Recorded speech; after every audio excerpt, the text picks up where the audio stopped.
Alexander and a Terrible, Horrible, No Good, Very Bad Day by Judith Viorst. Illustrated by Cruz. Read by Mr. Kilby. Alexander and the Terrible, Horrible, No Good, Very Bad Day.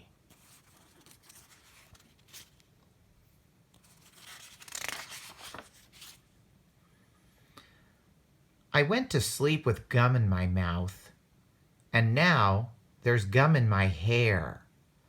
And when I got out of bed this morning, I tripped on the skateboard, and by mistake, I dropped my sweater in the sink while the water was running.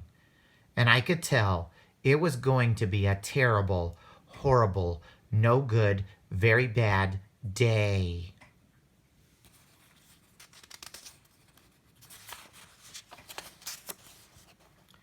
At breakfast, Anthony found a Corvette Stingray car kit in his breakfast cereal box, and Nick found a Junior Undercover Agent code ring in his breakfast cereal box.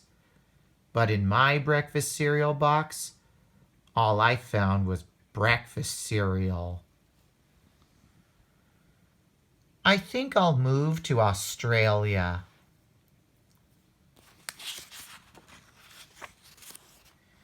In the carpool, Mrs. Gibson let Becky have a seat by the window. Audrey and Elliot got seats by the window, too. I said I was being scrunched. I said I was being smushed. I said, if I don't get a seat by the window, I'm going to be car sick. No one even answered. I could tell it was going to be a terrible, horrible, no good, very bad day.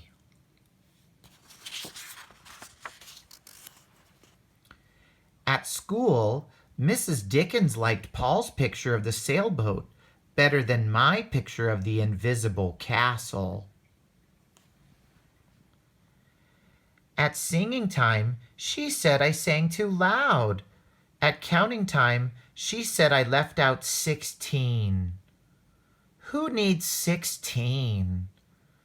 I could tell it was going to be a terrible, horrible, no good, very bad day.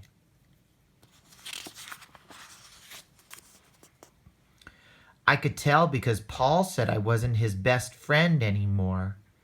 He said that Philip Parker was his best friend, and that Albert Moyo was his next best friend, and that I was only his third best friend. I hope you sit on a tack, I said to Paul. I hope the next time you get a double-decker strawberry ice cream cone, the ice cream part falls off the cone part and lands in Australia.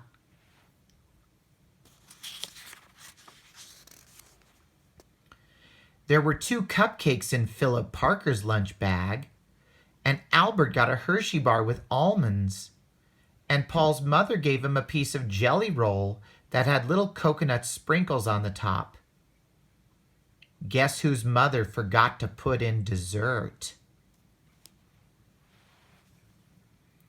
It was a terrible, horrible, no good, very bad day.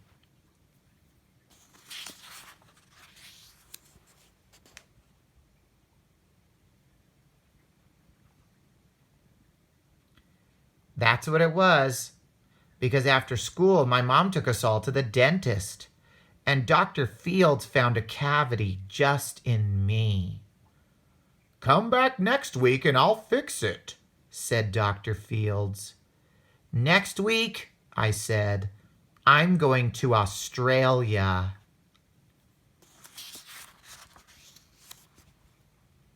On the way downstairs, the elevator door closed on my foot. And while we were waiting for my mom to go get the car, Anthony made me fall where it was muddy. And then when I started crying because of the mud, Nick said I was a crybaby. And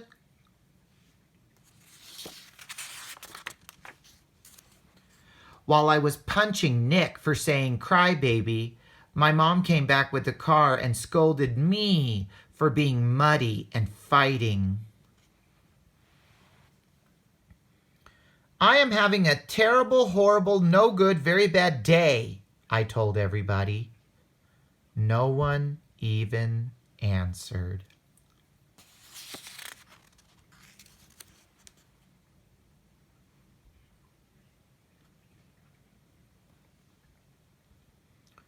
So then when we went to the shoe store to buy some sneakers, Anthony chose white ones with blue stripes.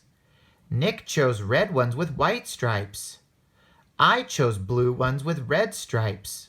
But then the shoe man said, "We're all sold out." They made me buy plain old white ones, but they can't make me wear them.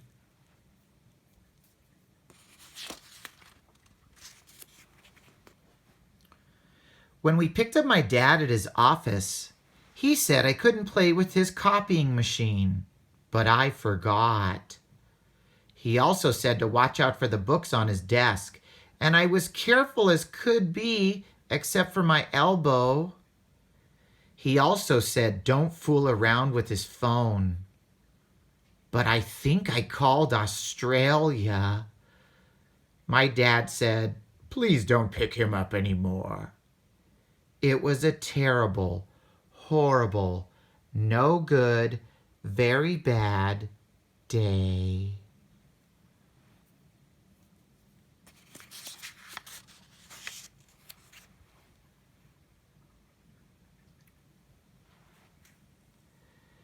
There were lima beans for dinner, and I hate limas.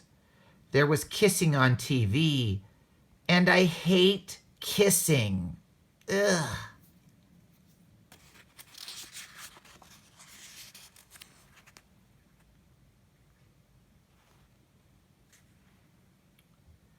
My bath was too hot.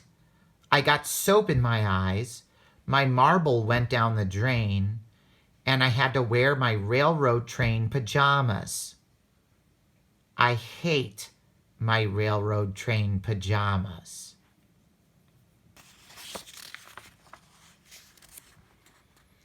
When I went to bed, Nick took back the pillow he said I could keep, and the Mickey Mouse nightlight burned out, and I bit my tongue. The cat wants to sleep with Anthony, not with me. It has been a terrible, horrible, no good, very bad day. My mom says some days are like that.